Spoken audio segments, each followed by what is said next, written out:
Hi kids! Ayan, day 6 na tayo, April 18, 2024. At biglang lumabong na yung mga grass sa ulo ni Miss Grasshead. So, sukatin natin ngayon kung ilang inches na yung haba niya. Kahapon na day 5 is 3.5 inches. So, today, check natin kung ilang inches na yung pinakamataas. Wow! Ang bilis! Yung pinakamataas niya is 4.5 inches. Grabe! 1 inches pala nadadagdag sa kanya everyday.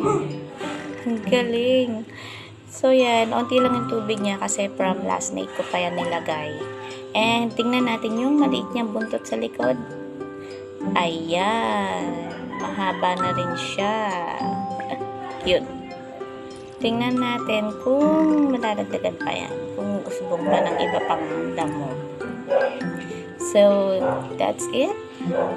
Let's see kung gaano magiging kahaba ulit on day 7.